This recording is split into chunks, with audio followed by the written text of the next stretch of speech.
So last na lang tayo. Okay lang ba yon? Sino yung gusto? Walang mag-iingat sa team dito. Ayan, sige Sir Noel. Ayan, sige, ikot na lang natin. Sino ang last? From what batch tayo? Hello.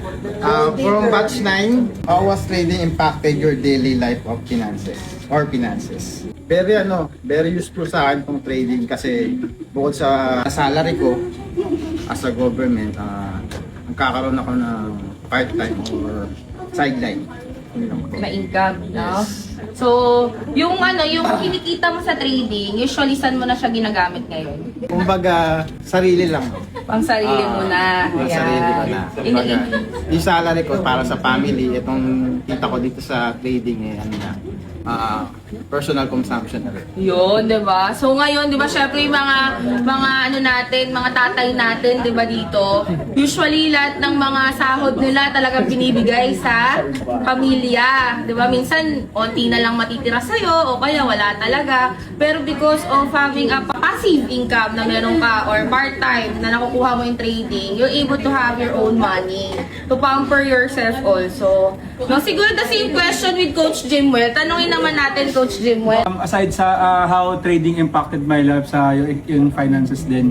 Malayo po kasi ako sa pamilya, so sa Tagaytay po ako. So I have to go from time to time pag gusto ko po, pag namimiss ko yung family ko. And my goal this year is to have at least a vehicle na mabilis ako makakaano. And because of trading, impacted me. Yun po yung naging reason and nakapaglabas po tayo ng Montero ngayon. Thankfully, of course, first is God.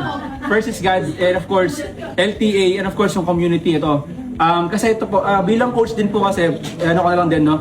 Minsan din kasi tinatamaan din po kami ng mga mental, emotional, something as trader. Tao lang din po kami, guys, ha? Okay, kaya pag kami mga ganyan po kayong ito, importante po ito kasi kaya nagkakaintindihan tayo. Kasi yung mga losses na yan, dinaanan din po namin yan.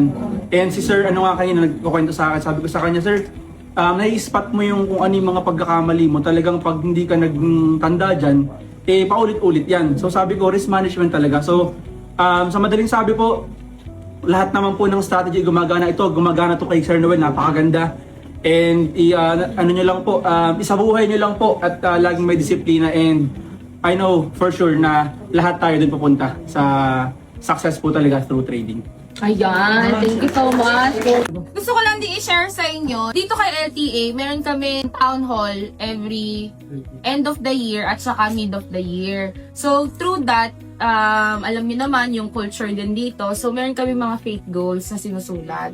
And I remember, one of the faith goals si Coach Jimwell that time is to have talaga a vehicle or sasakyan para at least hindi mahirap sa kanyang bumiyahe o bumisita sa pamilya niya. Kasi nag-rent siya dito ng bed space. And it's really hard na kapag sobrang hardworking mo, di ba? Kahit ka ng kayo, dami kang ang pera, pero yung inspiration mo, hindi mo naman sila nahahawakan, di ba? Hindi mo naman ma-spend sa kanila.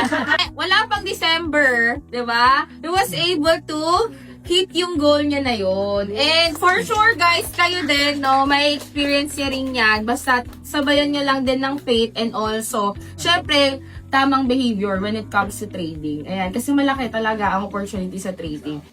Join our LTA Thursday group!